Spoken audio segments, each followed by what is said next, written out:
بسم اللہ الرحمن الرحیم۔ السلام علیکم۔ میں آپ کو سنانے جا رہی ہوں وہ بالکل سچی کہانی ہے۔ یہ کہانی میں نے اپنی دوست سے سنی تھی۔ یہ میری کوئی بچپن کی سہیلی نہیں تھی، بلکہ یہ تب کا واقعہ ہے جب ہم پرانے محلے میں رہا کرتے تھے۔ ہماری گلی کا سب سے آخری مکان ایک حافظہ کا تھا۔ یہ محلے کے بچوں کو قرآن پاک پڑھاتی تھی اور خود بھی اس کے 2 بیٹے تھے۔ جب ہم اس محلے میں شفٹ ہوئے تو میں نے اس کی بہت تعریفیں سنی۔ ایک دن میں نے سوچا کہ کیوں نہ میں اس کے گھر کا چکر لگاؤں اور اسی بہانے قرآن پاک کے بارے میں کچھ سیکھ بھی لوں، کیونکہ میں قرآن پاک پڑھتے ہوئے کافی غلطیاں کر جاتی تھی اور اب میں چاہتی تھی کہ میں اس سے اچھی طرح قرآن پاک بھی سیکھ لوں۔ ایک دن یونیورسٹی سے واپسی پر میں اس کے گھر گئی تو اس کے گھر کے اندر داخل ہوتے ہی مجھے عجیب طرح کا سکون محسوس ہوا۔ گھر کا بیرونی دروازہ ہر وقت کھلا رہتا تھا، شاید اس لیے کہ بچوں کا آنا جانا لگا رہتا تھا، اور یوں بھی محلے میں اس کی شہرت بہت اچھی تھی۔ خیر میں بتاتی چلوں کہ اس کے گھر میں داخل ہوتے ہی مجھے ایک عجیب طرح کے سکون اور ٹھنڈک کا احساس ہوا۔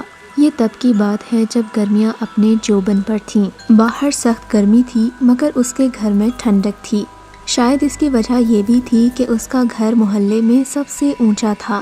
صحن میں اونچے اونچے درخت تھے اور دیواروں پر بیلیں تھیں۔ میں اس کے گھر داخل ہوئی تو اس نے میرا پرتپاک استقبال کیا۔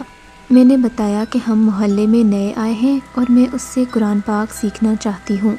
اس سے مل کر میں بے حد متاثر ہوئی تھی۔ اس کے چہرے پر ایک عجیب سا نور تھا اور معمولی سے کپڑوں میں بھی وہ کسی حسین پری سے کم نہیں لگ رہی تھی۔ جب وہ تلاوت کرتی تو میں اس کی آواز میں کہیں کھو ہی جاتی تھی۔ اپنی صورت کے ساتھ ساتھ وہ ایک حسین سیرت کی بھی مالک تھی۔ اس کے گھر میں سبھی آنے والے بچوں سے تقریباً میری دوستی ہو چکی تھی، مگر اس کے اپنے بچے مجھ سے بات کرتے تھے اور نہ ہی زیادہ سامنے آتے تھے۔ آخر ایک دن میں نے ہمت کر کے صوفیہ سے پوچھ ہی لیا کہ صوفیہ، تمہارے بچے آخر کس پر گئے ہیں؟ بھلے وہ بھی خوبصورت بہت تھی، مگر اس کے بچوں کی نیلی آنکھیں اور سنہری بال مجھے اس بات پر یقین نہیں کرنے دیتے تھے کہ وہ اسی کی اولاد ہیں، کیونکہ اس کی گہری کالی آنکھیں اور گہرے کالے بال تھے۔ میری بات پر وہ دھیرے سے مسکرائی اور ابھی اس نے کچھ کہنے کے لیے لب کھولے ہی تھے کہ مغرب کی آذان ہونے لگی۔ وہ آذان کے احترام میں خاموش ہو گئی، مگر پھر میرے گھر جانے کا وقت بھی ہو گیا تھا۔ میں نے اس سے اجازت لی اور کل آنے کا وعدہ کر کے واپس گھر آ گئی، مگر میرا ذہن بے چین ہو چکا تھا۔ نہ ہی میں نے کبھی اس کے شوہر کو دیکھا تھا اور نہ ہی اس کے گھر میں کوئی اور رہتا تھا۔ میں نے صوفیہ کے گھر میں کبھی کسی اور کو نہیں دیکھا اور نہ ہی محلے والے اس کے بارے میں جانتے تھے کہ وہ کون ہے اور کہاں سے آئی ہے۔ بس اس کی شرافت کی وجہ سے اس کی عزت کرتے تھے۔ وہ کم گو تھی اور اپنے کام سے کام رکھتی تھی۔ میرے ساتھ اس کی خاصی دوستی ہو چکی تھی، لہٰذا اب وہ مجھ پر اعتبار کرنے لگی تھی۔ اگلے دن میں اس کے گھر گئی تو کل والا سوال میرے ذہن میں موجود ہی تھا۔ میں نے سوچا کہ آج میں ضرور اس سے پوچھ کر جاؤں گی کہ تمہارے بچے یہاں ہیں تو تمہارا شوہر کہاں ہے اور گھر کے باقی لوگ کہاں ہیں۔ جب میں نے بہت اصرار کیا تو آخر اس نے مجھے بتانا ہی مناسب سمجھا۔ کہنے لگی کہ میں ایک قاری کی بیٹی ہوں۔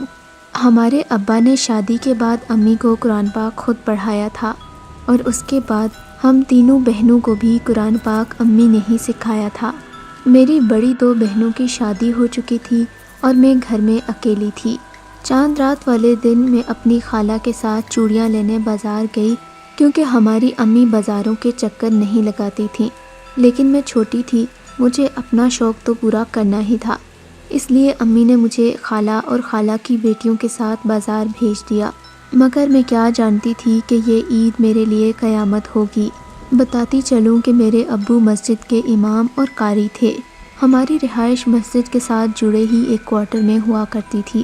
مسجد میں نمازی نماز پڑھتے تھے تو ہمارے گھر میں بھی آواز آتی تھی۔ یہ میری زندگی کے بہترین دن تھے۔ مگر اس دن جب میں گھر آئی تو دیکھا کہ مسجد کے پاس ایمبولینس کی آوازیں آ رہی ہیں اور لوگوں کا ہجوم جمع ہے۔ میں پریشان ہو گئی۔ پتہ چلا کہ مسجد میں دھماکہ ہو گیا ہے۔ 50 کے قریب نمازی زخمی ہو گئے تھے اور تقریباً اتنے ہی شہید بھی ہو چکے تھے۔ میری تو جیسے دنیا ہی اجڑ گئی تھی۔ میرے امی ابو بھی اس حادثے میں فوت ہو گئے تھے۔ میری دنیا ہی اجڑ چکی تھی، ہمارا تو پہلے ہی کوئی نہیں تھا۔ اب میں پہلے سے بھی زیادہ بے سہارا ہو گئی تھی۔ میری سمجھ میں نہیں آتا تھا کہ میں کدھر جاؤں اور کیا کروں۔ 40 دن تک تو مجھے ہوش ہی نہیں رہا۔ میں خالہ کے گھر پڑی روتی رہی اور کھانے پینے کا کوئی خیال نہیں کیا۔ میں کافی لاغر ہو چکی تھی۔ خالہ اور خالو نے لاکھ سمجھانے کی کوشش کی کہ اب اس گھر کو چھوڑ دو، ویسے بھی جب دوسرا امام اس مسجد میں رہنے آئے گا تو پھر تمہارا کیا بنے گا، اس لیے بہتر ہے کہ تم ہمارے ساتھ ہمارے گھر چلو۔ مگر میں نے خالہ خالو کی بات نہیں مانی اور مسجد کے منتظمین سے بات کی کہ مجھے کچھ عرصہ یہاں رہنے دیا جائے۔ اب میں اپنے امی ابو کے گھر میں رہتی تھی، مگر میں اکیلی نہیں تھی۔ مسجد کے منتظمین کی بیویاں میرے ساتھ آ کر بیٹھتی تھیں اور میرا غم بٹاتی تھیں۔ ان دنوں میرا دل بہت غمگین رہنے لگا تھا، مگر میں قرآن پاک کی تلاوت کرتی تھی۔ مجھے تلاوت کرنے میں سکون محسوس ہونے لگا تھا۔ اب میں اکثر رات کو سونے کی بجائے دروازہ بند کر کے تلاوت کیا کرتی تھی۔ میری آواز بچپن سے ہی بہت خوبصورت تھی اور مجھے تلاوت کرنے کا شوق بھی بہت تھا، مگر اب مجھے تلاوت کرتے ہوئے یوں محسوس ہوتا کہ میں اکیلی نہیں ہوں، بلکہ میرے ساتھ کوئی اور بھی ہے۔ میں نے اس بات کی پرواہ نہیں کی کیونکہ میں جنوں بھوتوں پر یقین نہیں رکھتی تھی۔ اگر یقین تھا بھی تو اس بات پر زیادہ یقین تھا کہ نماز اور قرآن پڑھنے والے کو کوئی چیز نقصان نہیں پہنچا سکتی، لہٰذا میں اس بات سے لاپرواہ تھی کہ میرے ساتھ کوئی سایہ یا جن ہے۔ حالانکہ اس بات کا کئی بار مجھے اشارہ مل چکا تھا۔ مثلاً ایک دن میں قرآن پاک پڑھتے پڑھتے جائے نماز پر ہی سو گئی، مگر جب اٹھی تو میرے اوپر کسی نے رضائی تان دی تھی اور میں جائے نماز کی بجائے اپنے بیڈ پر لیٹی ہوئی تھی۔ اس بات پر میں کافی حیران ہوئی، مگر پھر غور کرنے کو باقی چیزیں بہت تھیں، اس لیے میں یہ بات بھول بھال گئی۔ مگر اب یہ روز کا معمول ہی بن چکا تھا۔ میں اکثر قرآن پاک پڑھتے پڑھتے جائے نماز پر سو جاتی اور میری آنکھ میرے بستر پر کھلتی تھی، مگر نہ جانے کیوں اکیلے ہونے کے باوجود اس بات نے مجھے خوفزدہ بالکل بھی نہیں کیا۔ میں نے اپنا معمول جاری رکھا اور دن رات قرآن پاک کی تلاوت میں مصروف رہتی تھی۔ مگر ایک دن عجیب واقعہ ہوا۔ اس واقعے نے میری ساری زندگی بدل کر رکھ دی تھی۔ ہوا یوں کہ یہ 14 شعبان کی رات تھی اور میں نے عبادت کا خاص انتظام کیا تھا۔ اس رات میں نے اپنے امی ابو کے لیے خصوصی دعائیں مانگنی تھیں۔ میری عادت تھی کہ میں عبادت بھی تیار ہو کر بن سنور کر کرتی تھی، کیونکہ میرے خیال میں یہ عبادت کرنے کا صحیح طریقہ تھا۔ اس دن بھی میں نے اپنا سفید اجلا لباس پہنا، بالوں کو کنگھی کی، خوشبو لگائی اور جائے نماز پر آ کر بیٹھ گئی۔ یہ تقریباً کوئی رات 12 بجے کا وقت تھا جب چاندنی میری کھڑکی سے چھن کر آ رہی تھی۔ ماحول بہت ہی پرکیف تھا اور رات انتہائی خاموش تھی۔ میں نے کھڑکی کے آگے جائے نماز بچھائی اور عبادت میں مشغول ہو گئی۔ کچھ نوافل ادا کرنے کے بعد میں نے دوبارہ سے تلاوت شروع کر دی تھی۔ ایسے میں مجھے لگا کہ کوئی سایہ کھڑکی سے اندر آیا ہے۔ یہ سفید رنگ کا ہیولا تھا اور ہوا کے ساتھ ہی خوشبو کا ایک جھونکا بھی کھڑکی سے اندر آیا تھا۔ رات کے اس پہر خوفزدہ ہونے کی بجائے مجھے اس سائے کی وجہ سے عجیب سا سرور محسوس ہونے لگا تھا۔ میں نے جائے نماز سے نظریں ہٹا کر اس کی طرف دیکھا تو وہ انتہائی خوبصورت نوجوان تھا۔ مجھے یوں لگا کہ میں کوئی خواب دیکھ رہی ہوں۔ اس کی آنکھیں گہری نیلی اور بال سنہری تھے۔ اس نے بھی میری طرح سفید رنگ کا لباس پہن رکھا تھا۔ ہمارے گھر میں شروع سے ہی پردے کا ماحول تھا اور میں نے کبھی اپنے کزنوں تک سے بات نہیں کی تھی، مگر یہ شخص دیکھ کر مجھے اپنے دل پر اختیار نہیں رہا تھا۔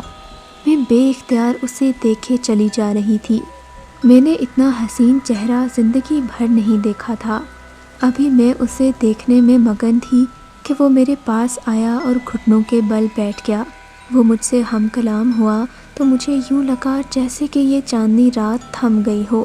مجھے اپنے آپ پر یقین نہیں آ رہا تھا، لگ رہا تھا جیسے یہ کوئی خواب ہے۔ اس نے مجھ سے محبت کا اظہار کیا۔ اس نے اپنا نام رحمان بتایا اور کہنے لگا کہ میں ایک مسلمان جن ہوں۔ ایک دن میں اپنے قافلے کے ساتھ یہاں سے گزر رہا تھا کہ میں نے تمہاری تلاوت کی آواز سنی اور میں رکے بغیر نہیں رہ سکا۔ میں تمہاری اسی کھڑکی سے اندر آیا تھا اور میں نے تمہیں دیکھا تو میں تم پر فدا ہی ہو گیا۔ مجھے یوں لگا کہ کوئی پری آسمان سے زمین پر اتر آئی ہے۔ پہلے میں نے تمہیں اپنے جادوئی شیشے میں قید کر لیا اور اپنی جگہ بیٹھے بیٹھے ہی تمہیں دیکھ لیتا تھا، مگر پھر مجھ سے رہا نہیں گیا۔ میں تمہارے ساتھ اسی کمرے میں رہنے لگا۔ میں تمہارا خیال رکھتا تھا، مگر میں نے تمہیں پریشان کرنا مناسب نہیں سمجھا، تو آج میں نے سوچا کہ ہمت کر کے تمہیں سب کچھ بتا ہی دوں گا۔ میں تم سے بے حد محبت کرتا ہوں۔ کیا تم مجھ سے شادی کرو گی؟ میں اپنی دنیا چھوڑ کر تمہاری دنیا میں آ جاؤں گا، تمہاری طرح کا انسان بن کر رہوں گا، مگر خدا را میری محبت کو ٹھکراؤ مت۔ میں ہر قدم پر تمہارا ساتھ دوں گا، تمہارے سارے خواب پورے کر دوں گا اور تمہاری زندگی سے غموں کو مٹا دوں گا۔ مجھے اس نے بولنے کا موقع ہی نہیں دیا تھا۔ میں حیرت زدہ نظروں سے اسے دیکھے جا رہی تھی۔ یہ سب کچھ مجھے بہت حسین لگ رہا تھا۔ شاید اس نے میری آنکھوں میں میرا جواب پڑھ لیا تھا۔ وہ میرے پاس آیا، اس نے میرا ہاتھ تھاما، اس نے میرے دونوں ہاتھ اپنے ہاتھوں میں لیے اور مجھے آنکھیں بند کرنے کو کہا۔ آنکھیں بند کرتے ہی مجھے یوں محسوس ہوا کہ اس نے مجھے اپنی باہوں میں بھر لیا۔ جب اس نے مجھے آنکھیں کھولنے کو کہا تو میں کسی اور ہی دنیا میں آ چکی تھی۔ دور دور تک روشنی پھیلی ہوئی تھی اور ہر طرف سفیدی تھی۔ جہاں میں کھڑی تھی وہ ایک شیشے کا محل تھا۔ ہر طرف نور پھیلا ہوا تھا اور ایک عجیب سے ساز کی آواز آ رہی تھی۔ یہاں کی ہر چیز بہت پرنور تھی۔ رحمان میرا ہاتھ تھامے مجھے لے کر آگے بڑھا تو 10 سال کی چھوٹی چھوٹی بچیوں نے میرا استقبال کیا۔ ان سب نے بھی سفید رنگ کے اجلے لباس پہن رکھے تھے۔ مجھے یوں لگ رہا تھا جیسے کوئی خواب کا عالم ہے۔ اسی طرح کے وہاں 7 محل تھے۔ ان سب محلوں کے رنگ مختلف تھے اور ہر محل میں اسی رنگ کے کپڑوں میں ملبوس چھوٹی چھوٹی بچیاں تھیں۔ اسی سفید محل کے اندر ایک کمرہ تھا جہاں مجھے رحمان لے کر گیا۔ یہاں ایک بڑا سا سفید رنگ کا تخت تھا اور یہاں تھوڑی بڑی عمر کا ایک مرد اور ایک عورت بیٹھے ہوئے تھے۔ رحمان نے مجھے بتایا کہ یہ اس کے ماں باپ ہیں اور آج رات ہماری شادی ہے۔ ہمارا نکاح پہلے ہی ہو چکا ہے۔ میں اس بات پر حیران تھی کہ ہمارا نکاح آخر کب ہوا ہے۔ مجھے تو ایسا کوئی خواب تک یاد نہیں تھا، اور ویسے بھی یہ سب لاکھ حسین سہی مگر میرے لیے بہت عجیب تھا۔ میں دل ہی دل میں خوش بھی ہو رہی تھی اور میرا دل اس پر مہربان ہو رہا تھا۔ میں چاہتی تھی کہ وہ یوں ہی میرا ہاتھ اپنے ہاتھ میں لیے چلتا رہے اور ہم باتیں کرتے رہیں۔ میں اس کے امی ابو سے ملی تو میرا بھرپور استقبال کیا گیا۔ خادماؤں کو بلوایا گیا اور میرے لیے ایک جوڑا منگوایا گیا۔ ایسا خوبصورت اور حسین جوڑا میں نے اپنی زندگی میں کبھی نہیں دیکھا۔ یہ سرخ اور سفید رنگ کا ایک خوبصورت لباس تھا اور اس پر ہیرے جڑے ہوئے تھے۔ خادماؤں نے مجھے کسی شاہی دلہن کی طرح تیار کیا تھا۔